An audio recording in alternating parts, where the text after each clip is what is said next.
Perkenalkan, nama saya Seni Rohani. Saya Adhama. Nama saya Sinta Erika. Nama saya Ayu Rizky. Nama saya Febrianti. Nama saya Suci Rahmawati.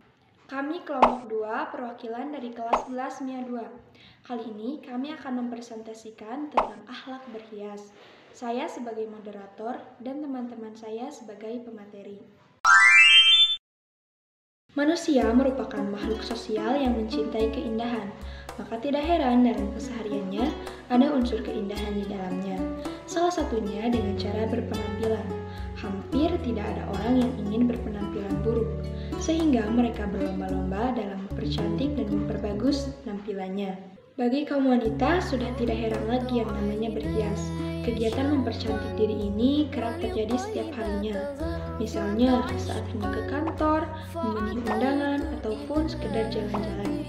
Berhias seolah menjadi kegiatan yang tidak pernah ditinggalkan. Berhias juga berlaku bagi laki-laki dan perempuan.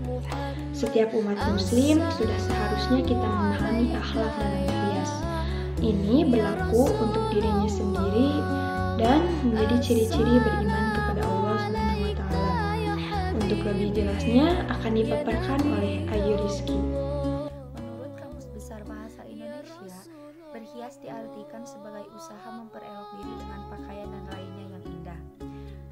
Berhias tidak dilarang dalam Islam karena ia adalah naluri manusiawi.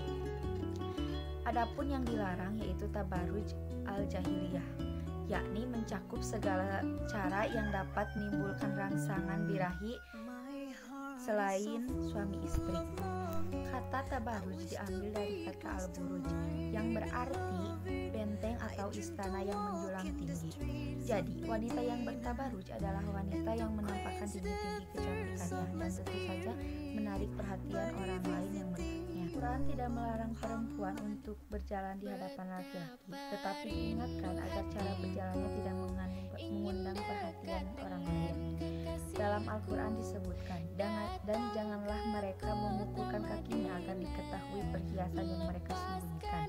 Quran Surat An-Nur ayat 31. Quran pun tidak melarang seseorang berbicara atau bertemu dengan lawan jenisnya, tetapi sikap dan isi pembicaraannya tidak boleh mengundang rangsangan dan godaan. Demikian firman Allah dalam Quran Surat Al-Ahzab ayat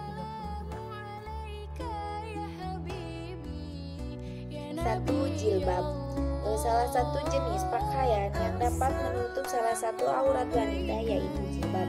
Jilbab beragam macamnya, walaupun banyak ragam macamnya dan menjadi hiasan diri bagi pemakainya.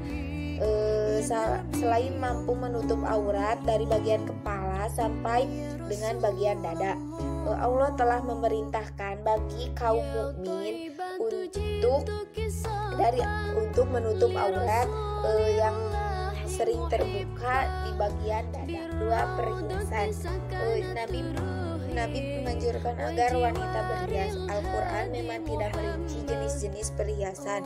Salah satu yang diperselisihkan para ulama adalah emas dan sutra sebagai perhiasan atau pakaian lelaki. Tato adalah memberi kehendak pada wajah dan tangan dengan warna biru dan melukisnya. Berhias dengan tato adalah salah satu larangan dalam Islam, sebagaimana Nabi Muhammad SAW bersabda, Allah melaknati perbuatan tato yaitu menusukkan jarum pada kulit dengan memberi warna dan tulisan-tulisan, gambar bola, simbol-simbol dan lain sebagainya, menajamkan gigi, memanjangkan atau menyambung rambut dengan rambut orang lain yang bersifat palsu, menipu dan lain sebagainya. Selanjutnya, menyambung rambut. Berhias dengan menyambung rambut sering memakan oleh Nabi sebagai suatu bentuk kepalsuan supaya tampak anggun dan lain sebagainya.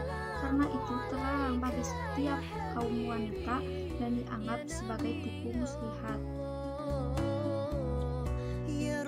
Yang pertama, berhias dengan niat yang lurus. Berhias hanya untuk beribadah kepada Allah, bukan untuk menarik nafsu lawan jenis yang tidak sah. Yang kedua, berhias tidak boleh menggunakan bahan-bahan yang dilarang oleh agama, yaitu dalam berhias itu harus menggunakan alat-alat yang halal. Yang ketiga,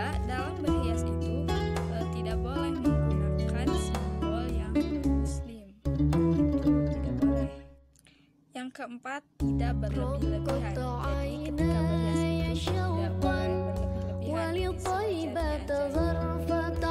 kedua, tidak boleh berhias seperti orang berlian. Jadi tidak boleh yang keenam, berhias menurut kewajiban. Menyesuaikan jenis kelamin. Jadi jika perempuan berhias harus sesuai. Perempuan tidak boleh berhias seperti laki-laki. Dan yang terakhir, berhias tidak untuk berfoya-foya. Jadi berhias itu harus dengan niat yang lurus untuk ibadah kepada Allah, untuk rasa syukur atas nikmat yang Allah berikan. Berhias memberikan pengaruh positif apabila diniatkan untuk beribadah, maka perbuatan itu pasti direstui Allah. Untuk menunjukkan kepribadian kita tanpa meninggalkan syariat Islam. Apabila tujuan berhias hanya untuk menarik perhatian orang lain, terutama lawan jenis, maka menjadi alat maksiat dan haram hukumnya. The thirst of my spirit by visiting you, oh Muhammad. Betapa rindu hatiku ingin dekat dengan kekasihku. Sekian dari kami. Mohon maaf bila ada kesalahan. Semoga bermanfaat. Wassalamualaikum warahmatullahi wabarakatuh.